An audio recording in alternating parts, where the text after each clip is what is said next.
Bien, alors, chers amis, bonsoir. On se retrouve pour parler de la paracha de Bo d'après les enseignements du Rav Tzvi Yehuda. Ne vous troublez pas du fond d'écran en Alsace, c'est parce que c'est ce soir le Yahrzeit, l'Eilula de l'Askara de ma maman. Et donc, je viens de faire une conférence sur les Juifs d'Alsace. J'avais mis ça comme fond d'écran. Voilà. Donc, on peut aussi lui dédier cette étude. Donc, on est dans la paracha de Bo. Et le Rav Tzvi nous explique que la paracha de Bo, Vaera et Bo, il y a un thème qui est commun aux deux. Vaera et Bo, c'est la préparation de la sortie d'Égypte. D'abord, c'est les 10 plaies, puisque dans Vaera, on a eu 7 des 10 plaies, et dans Bo, on en a 3. Mais ce qui est intéressant de remarquer, dit le Rav Tzvi, c'est que la dernière des makotes, la dernière des plaies qui va frapper les premiers nés des Égyptiens, a déjà été annoncée depuis le départ. Quand Moshe est arrivé chez le Pharaon, il lui a dit, Martha el Paro, enfin Dieu a dit à Moshe, Martha el Paro, tu diras au Pharaon, Kohamar Adonai, ainsi a parlé Dieu, Beni Bechori Israël. Mon fils aîné, c'est Israël. Omar elecha shalach et Beni, et je te demande je te dis de relaxer, de lâcher mon peuple, mon fils, afin qu'il me serve. Et si tu refuses de le renvoyer, je tuerai tes premiers-nés à toi. Donc déjà, avant que les plaies commencent, Dieu a déjà annoncé, a déjà donné la donne. Il a annoncé que Israël est un peuple aîné, et si Pharaon ne libère pas, alors c'est les premiers-nés égyptiens qui vont payer, ce qu'on verra dans la 10e des Makot. Et alors, ça disait, le Bechor, l'aîné, c'est quelque chose de très spécial, parce que l'aînesse, c'est quelque chose qui est intrinsèque. Quand le Bechor, il naît, quand l'aîné naît, il devient Bechor. Le fait qu'il soit né, le fait Bechor. Ce n'est pas une qualité qu'on acquiert dans la vie par son mérite, par ses actions. C'est quelque chose qui est intrinsèque. Le Bechor, il sort du ventre de sa mère, il est Bechor, et c'est pour ça que c'est quelque chose d'immuable. C'est une qualité immuable qui vient à la naissance. Et c'est pour ça qu'Israël est appelé Beni Bechori. Ce qualificatif de cette relation que Israël a avec Dieu, on l'a eu à notre naissance. Notre naissance, c'est quand on est sorti d'Égypte. Et c'est quelque chose qui ne peut pas être changé. Maintenant, si on regarde les 3 dernières Makot, d'abord, non, si on regarde les 7 de Vaera, alors Rav Tzvi Yehuda nous expliquait que les 7 Makot de Vaera sont surtout tournés vers les Égyptiens, pour que les Égyptiens comprennent qui est Dieu. Bien sûr, Israël aussi. Mais l'adresse numéro 1, c'est les Égyptiens. Les 3 dernières Makot, bien sûr, c'est tourné vers les Égyptiens, c'est eux qui vont en prendre plein, mais c'est tourné vers Israël. C'est pour expliquer à Israël qui il est. Et le Rav nous fait remarquer que les 3 dernières Makot sont très spéciales. La première des 3 dernières, là, donc la 8e, c'est la plaie des sauterelles. Et quand les sauterelles arrivent, Dieu annonce Vrissa et Enaret.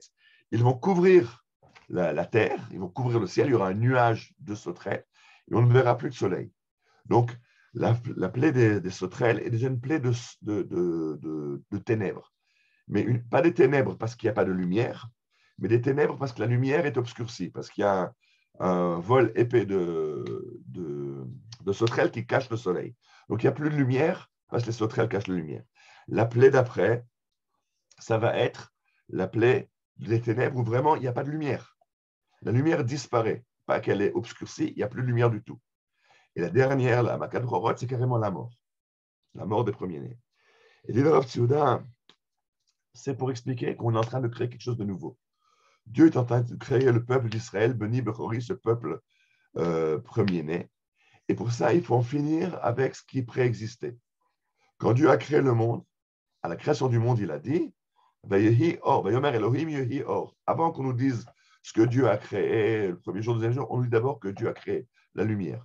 La lumière, c'est la base de la création. Et après, on définit le reste, la terre, les eaux, les luminaires, etc. La lumière, c'est la base de l'existence. Alors, quand Dieu supprime la lumière du monde, ou parce que d'abord elle est cachée, ou ensuite parce qu'elle ne fonctionne plus, ou ensuite dans la mort totale, Dieu, en fait, dit, OK, le monde jusqu'à présent, passé. Et maintenant, on commence un nouveau monde. Un monde où il y a Israël. Un monde où il y a Beni Bechori. C'est ça l'enseignement de ces trois dernières plaies. Et c'est pour ça que quand il y a la plaie des ténèbres, où il y a marqué que Yamesh Rocher, il y avait des ténèbres, on pouvait les toucher tellement il n'y avait pas de lumière, la lumière n'existait plus dans le monde. La Torah nous dit, le Chol ben Israël, Haya Or Moshvodam. Mais chez les Juifs, il y avait de la lumière. Donc la lumière maintenant ne vient plus du soleil. Parce que si la lumière venait du soleil, elle aurait éclairé l'Égypte.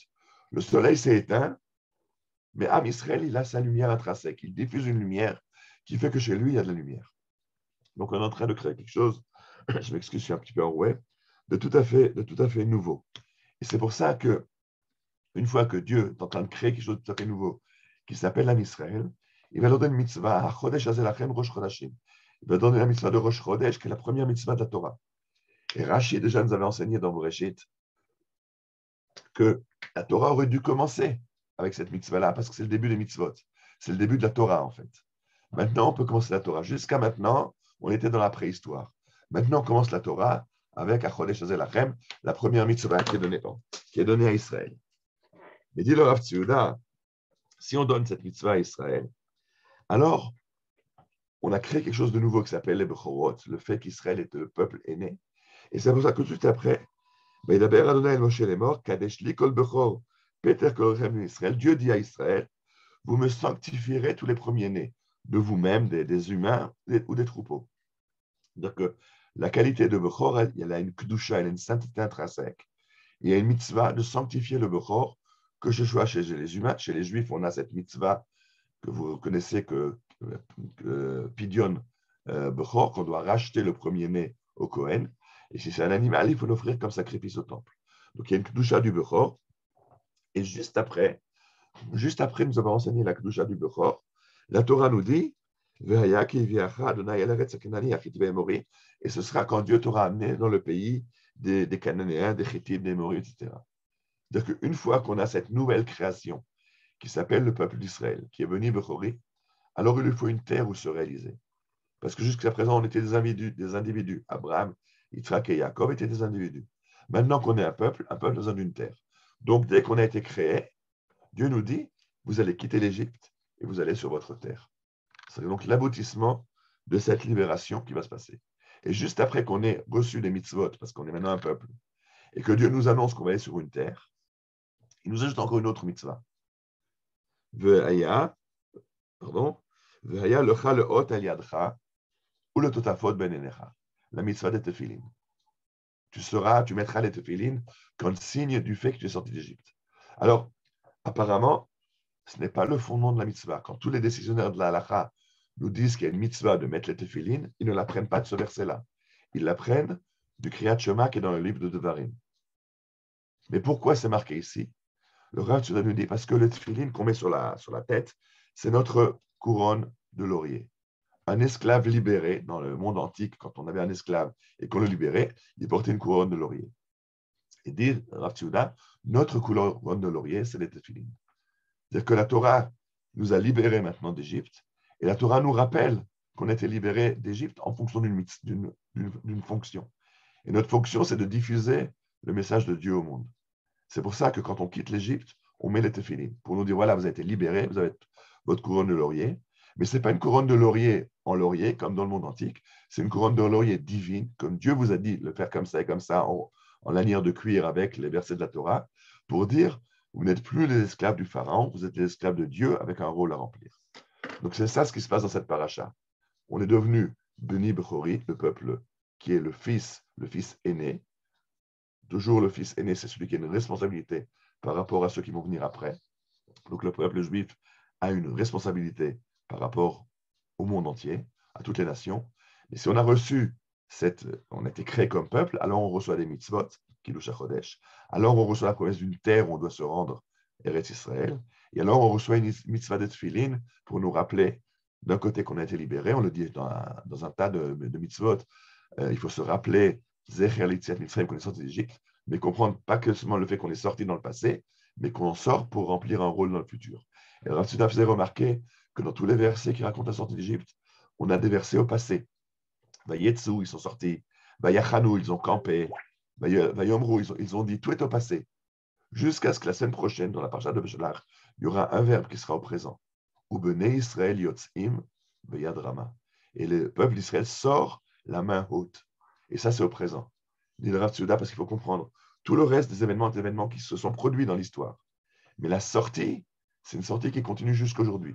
On est encore dans cette sortie d'Égypte, dans ce rôle qu'on a joué par rapport aux nations. Et c'est pour ça que, pas dans les parachiotes de Vaïra et de Bo qui parlent de la préparation de la sortie, mais dans la paracha de Beshalach, on est sorti, on fait le bilan de cette sortie, alors on passe à un présent pour nous dire que jusqu'aujourd'hui, on continue cette sortie d'Égypte. Vous venez Israël Yotzim, Beyad Rama.